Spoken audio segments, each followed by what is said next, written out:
हरिओम, जय श्री श्याम आप सभी को। आप सब कैसे हैं? दर्शकों, आशा करते हैं आप सभी कुशल होंगे, आनंदमय होंगे, प्रसन्न होंगे, स्वस्थ होंगे। आज बात करेंगे 4 पुरुषार्थों के बारे में, धर्म, अर्थ और काम, मोक्ष के बारे में। जो भी दर्शक YouTube और Facebook के माध्यम से देख रहा है, सबसे पहले तो वह चैनल को सब्सक्राइब कर लें, फिर वीडियो को अंत तक जरूर देखें और वीडियो को शेयर करें। तो आइए बात कर लेते हैं दर्शकों, धर्म, अर्थ, काम और मोक्ष के बारे में, 4 पुरुषार्थों के बारे में। धर्म, अर्थ, काम और मोक्ष को पुरुषार्थ चतुष्टय कहते हैं। प्रथम पुरुषार्थ धर्म है, जैसे कि प्रातःकाल उठकर ब्रह्म बेला में उठना और उठकर सबसे पहले भूमि पर पांव रखने से पहले अपने हाथों के दर्शन करना, फिर भूमि को नमस्कार करना, प्रार्थना करना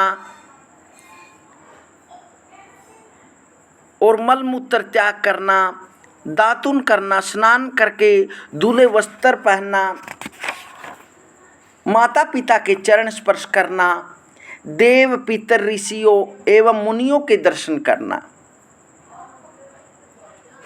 और भोजन बनने के बाद जब भी आप भोजन बनाना प्रारंभ करें, सबसे पहले 2 रोटियां कुत्ते की निकालें, गाय की निकालें और गायों को घास डालें, कबूतरों चिड़ियों को दाना डालना, अभ्यागत अतिथि तथा दीनहीन को भोजन कराना धर्म कहलाता है। यदि आप इस प्रकार से अपना दिन प्रारंभ करते हैं तो वो धर्म का होता है। द्वितीय पुरुषार्थ जो अर्थ है, प्रातःकालीन कर्म के उपरांत अर्थोपार्जन का पक्ष आता है। इससे परिवार पलता है और सद्गृहस्थी चलती है। नौकरी, व्यापार, व्यवसाय या अन्य कार्य करके उदर पोषण होता है। अर्थ से ही भौतिक सुख सुविधाएं प्राप्त होती हैं। भूमि, भवन एवं वाहन के सुख मिलते हैं। तात्पर्य यह है कि जीव के सभी कार्यों की पूर्ति धन अर्थात अर्थ से होती है और धन उद्यम से प्राप्त होता है। इसलिए इस जीवन को चलाने के लिए अर्थ की आवश्यकता होती है और अर्थ के लिए हमने मेहनत करनी पड़ती है, कार्य करना पड़ता है। अनेक प्रकार से कार्यों को करके, नौकरी, व्यापार, व्यवसाय, कोई भी कार्य है उसको करके हमारा परिवार का व अपना पालन पोषण करते हैं। वह द्वितीय पुरुषार्थ अर्थ होता है। तृतीय पुरुषार्थ काम अर्थात भोग है। यह रात्रिकालिक कर्म है। काम पिपासा की शांति हेतु हमारे महर्षियों ने रात्रि काल निर्धारित किया है।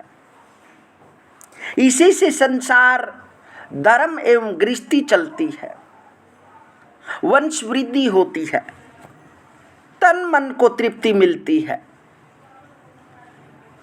केवल काम का जो पुरुषार्थ है यह केवल एक गृहस्थी को चलाने के लिए, वंश को चलाने के लिए है, क्योंकि पशु पक्षी भी समय पर ही कामना करते हैं, लेकिन यह इंसान होते हुए भी बिना समय के ही काम को प्राप्त करने की कोशिश करता है। इसलिए जो ऋषि मुनियों ने हमारे को जो समय दिया है उसी समय पर भी हमें सभी धर्म, अर्थ और काम का कार्य करना चाहिए, तभी एक इंसान कहलाने के योग्य है। यदि हम हमारे ऋषि मुनियों, हमारी परंपराओं, हमारी प्राचीन सभ्यताओं के अनुसार चलेंगे तो तभी हम जो भी हमारे ऊपर देव ऋण, पितृ ऋण, ऋषि ऋण हैं, उन ऋणों को उतार पाएंगे। अन्यथा व्यक्ति अनेक विषयों, वासनाओं में लिप्त होकर उनसे दूर चला जाएगा और उस व्यक्ति का पतन हो जाएगा। इसलिए काम की प्राप्ति भी समय पर करें। वंश वृद्धि के बिना भी संसार नहीं चलता, वह भी जरूरी है। चतुर्थ पुरुषार्थ है जो मोक्ष है, यह ब्रह्म बेला का समय है। सूर्योदय से पूर्व 1.5 घंटे का समय ब्रह्म बेला कहलाता है। इस समय उठकर स्नान ध्यान करके गायत्री मंत्र का जप करना तथा अपने इष्ट का स्मरण करना चाहिए। जीवन में जाने अनजाने में जो भी दोष, अपराध या त्रुटियां हुई हो, वे इस समय की गई उपासना, आराधना तथा प्रार्थना से समाप्त हो जाती हैं। परम पिता परमेश्वर की कृपा का फल प्राप्त होता है। मनुष्य सांसारिक बंधनों से मुक्त होकर मोक्ष प्राप्त करता है। वह इष्ट देव के साक्षात दर्शन करता है। तपश्चर्या का फल प्राप्त होता है। इसलिए ब्रह्म बेला में उठना चाहिए। सूर्योदय से पूर्व पहले ही 1.5 घंटे पहले ब्रह्म बेला में उठ जाना चाहिए। ब्राह्मण के लिए निकलना चाहिए। फिर सोच के उपरांत फिर स्नान करना चाहिए और फिर स्नान के बाद भगवान का पूजन करना चाहिए और गायत्री मंत्र का जप करना चाहिए। अपने इष्ट देव का स्मरण करना चाहिए। ओम इष्ट देवताय नमः, इस मंत्र से आप अपने इष्ट देव का स्मरण करें। जीवन में जाने अनजाने में जो भी दोष, अपराध या त्रुटियां हुई हो, वे इस समय की गई उपासना, आराधना तथा प्रार्थना से समाप्त हो जाती हैं। जो भी व्यक्ति मन, वाणी, शरीर आदि से दिन या रात्रि में कोई भी किसी भी प्रकार का दोष करता है, उस दोष से उसको पाप प्राप्त होता है और उस पाप को दूर करने के लिए भगवान से वह प्रार्थना करता है तो अवश्य ही भगवान की कृपा से, ठाकुर जी की कृपा से, माँ भगवती की कृपा से, श्री श्याम जी की कृपा से उसका वह पाप दूर हो जाता है। इसलिए 4 पुरुषार्थ जरूरी बताए गए हैं। इनको हमें बिल्कुल अच्छे सच्चे मन से निभाना चाहिए। अवश्य ही परमपिता परमात्मा की कृपा आप पर होगी। आप जो भी मन में अच्छा शुभ विचार करेंगे, यदि आप इसी प्रकार दिनचर्या में आप कार्य करेंगे तो अवश्य ही भगवान की कृपा से वह आपकी मन की शुभ इच्छा पूर्ण होगी।